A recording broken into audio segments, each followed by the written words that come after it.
Patay sa pananaksak ang dalawang babae na pinasok sa tinitirhang boarding house sa Tagum City, Davao del Norte.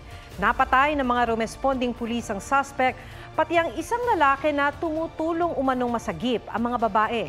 May report si Argil Relator ng GMA Regional TV.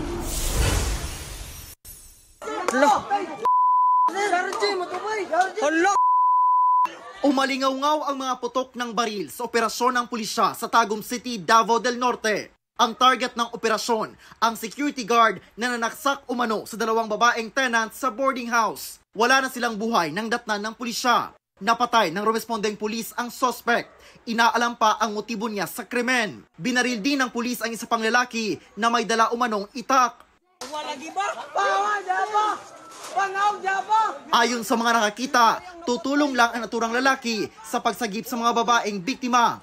Inaalam pa ng pulisya kung may kinalaman sa isa't isa ang suspect at napatay na lalaki. Iimbestigahan ng Internal Affairs Service Region 11 kung kaso ito ng mistaken identity.